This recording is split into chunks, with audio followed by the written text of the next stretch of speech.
l'actu sport. Excellente journée à vous. Ils font l'actu et ils sont sur un GFM. 7h45, l'invité du jour. On avait l'habitude de l'appeler le CRP Lamotte depuis quelques mois maintenant. Il s'appelle l'ESRP Lamotte, ESRP pour établissement et service de réadaptation professionnelle. Le lieu n'a pas changé. C'est toujours à Louraudeman et il y a des nouvelles missions, de nouveaux publics à accueillir également pour cet établissement bien connu dans le bassin montluçonnais. On va en parler ce matin avec le chargé de communication de l'ESRP Lamotte, Didier Mourlon. Bonjour. Bonjour Damien. Et merci d'être avec nous ce matin. On va déjà préciser que l'ESRP Lamotte est également présent à la foire de Montluçon justement pour informer sur ces nouvelles missions, sur ce nouveau public à accueillir dans le hall C près de la mission locale. Voilà pour ceux qui se rendent sur place. Expliquez-nous un petit peu déjà le cadre qui a animé, qui a poussé à ces changements. C'est un décret en fait qui date de 2020 qui est en train d'être appliqué, c'est ça? D'accord, c'est le décret sur la réadaptation, c'est la première grande législation sur la réadaptation professionnelle en France. Alors, quelques grands changements, dont entre autres l'accueil des 16-18 ans, chose qui n'était pas le cas jusqu'à maintenant. Vous accueilliez que des majeurs auparavant? Jusqu'à maintenant, on accueille essentiellement des gens à partir de 18 ans. Donc les 16-18 maintenant sont accueillis à l'établissement. Dans l'établissement, donc on a un public maintenant qui peut aller de 16 à 60 et plus. Et affinité avec la retraite qui se décale de plus en plus loin.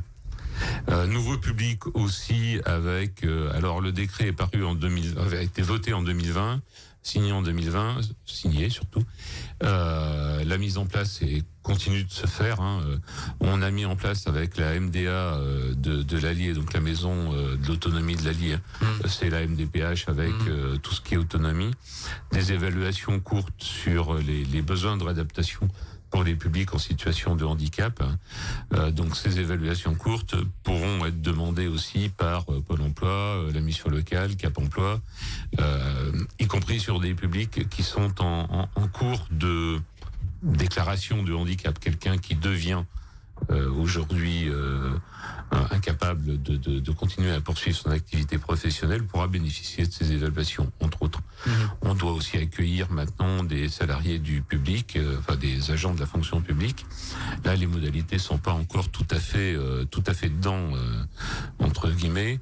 On est censé accueillir aussi les travailleurs d'ESAT, donc chose qui avant était pas très claire. Maintenant, la MDPH peut prononcer une double orientation et travailleurs d'ESAT et à un moment donné en formation dans le cadre de la réadaptation professionnelle. Ça élargit quand même assez considérablement finalement les publics que vous pouvez accueillir. Ça nécessite pour vous en tout cas des changements?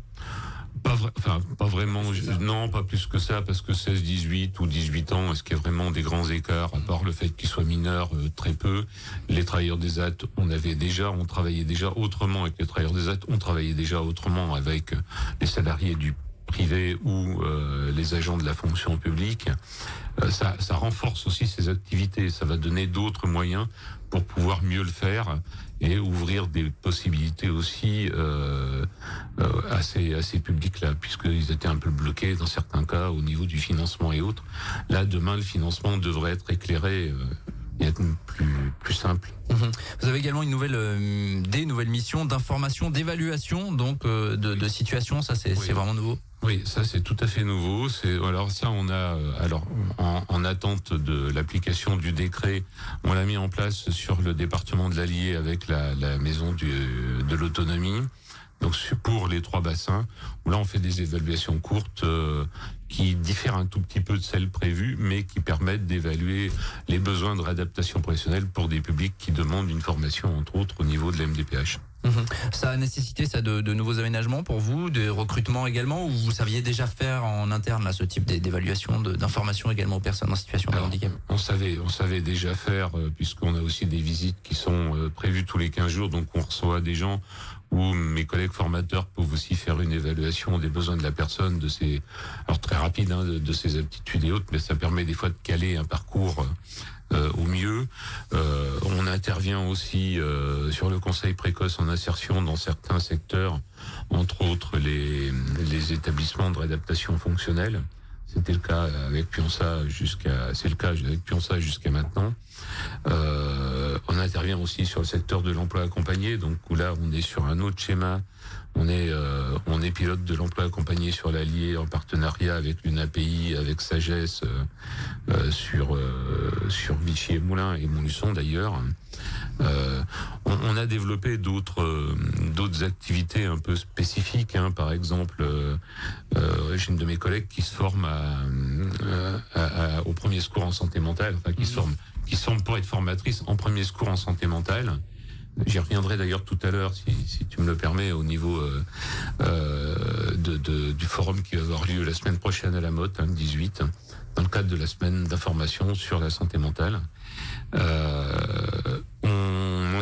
On va intervenir aussi sur la formation accompagnée. Alors ça fait partie du décret 2020. La formation accompagnée, c'est comment un établissement ou des établissements comme les nôtres peuvent aider d'autres organismes de formation à accompagner des personnes en situation de handicap alors qu'ils ne sont pas obligatoirement spécialisés.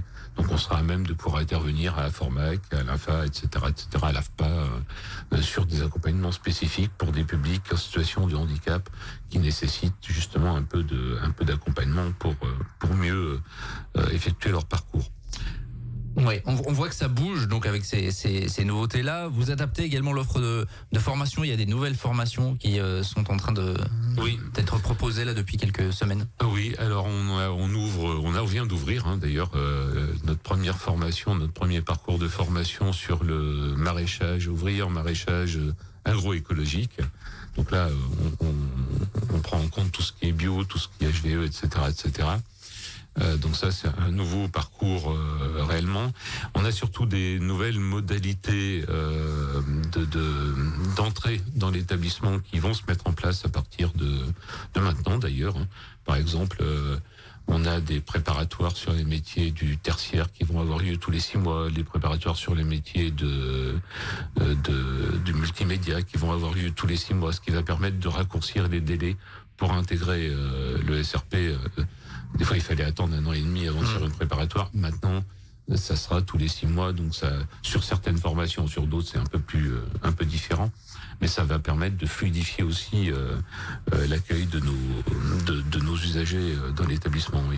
Concrètement, c'est combien de personnes qui passent par votre établissement chaque année en moyenne, même si ça doit varier, j'imagine. En moyenne, alors ça varie. On est monté à 132 il y a 3 ans. On est aujourd'hui à une centaine, donc on est sur la base de 115, 120 selon les périodes, selon les entrées, alors il y a des années où il y a moins d'entrées, donc on va en avoir moins, d'autres où on en aura plus, etc.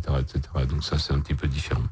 On a aussi mis en place des choses spécifiques à la Motte, tout le travail autour de la pérédance, tout le travail aussi autour de l'éducation thérapeutique du patient. Donc c'est des choses un peu particulières qu'on essaie de développer au niveau des accompagnements médicaux, psychosociaux.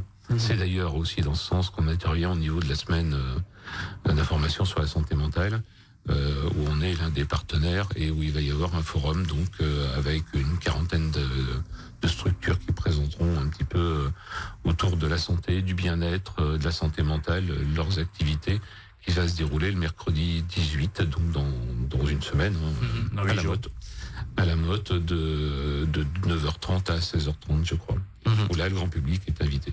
Voilà, ça se passe à l'Eurodement la semaine prochaine. On rappelle, et j'aurais dû d'ailleurs le préciser d'entrée, que les personnes qui peuvent intégrer les formations sont reconnues en situation de handicap. Et quand on parle en situation de handicap, tout de suite, il y a cette image finalement de se dire c'est des personnes qui sont en fauteuil roulant ou quelque chose comme ça. Non, bien évidemment, c'est beaucoup plus large que ça.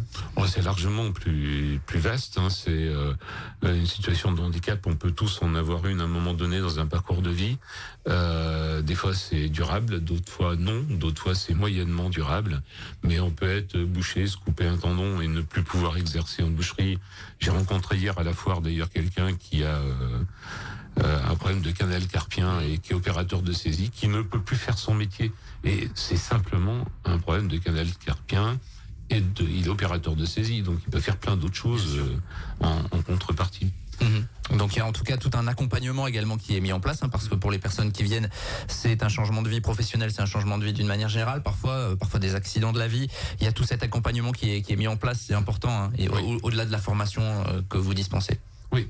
Je parlais tout à l'heure de la pérédance. La pérédance, c'est comment une personne qui a vécu une situation de maladie, de handicap ou autre, accompagne un de ses collègues ou une de ses collègues dans les réactions que la personne a sur la même maladie. Et ça, c'est quelque chose qu'on a mis en place, d'ailleurs en partenariat avec les établissements médico-sociaux du bassin Mont-du-Saunier, puisque on a mis en place une charte de pérédance pour que justement on travaille là-dessus. Ça fait aussi partie de ces accompagnements. L'éducation thérapeutique du patient, c'est sur l'obésité par exemple, où là on est en partenariat avec un médecin et on travaille justement sur non pas comment on fait un régime, mais comment on réapprend à s'alimenter au sens large et comment on travaille certains aspects. D'où l'idée donc de cette prise en charge un petit peu globale finalement. Si vous voulez avoir plus de renseignements, donc présence jusqu'à la fin de la foire dans le hall C de l'ESRP à la mode. J'ai du mal à passer de CRP à ESRP désormais. C'est à l'Eurodement évidemment. Si vous voulez avoir de plus amples informations, on vous invite à vous rapprocher de l'établissement. Il y aura donc également ce forum autour de la santé mentale mercredi prochain et puis donc plein de nouveautés autour de l'application de ce nouveau décret qui change un petit peu la donne pour les structures qui travaillent sur la réadaptation professionnelle. Merci Didier Mourlon. Merci Damien. Passé à notre micro-présence donc de l'ESRP dans le hall C de la foire tout au long de cette semaine. Nous on va revenir dans quelques instants, il est 7h56.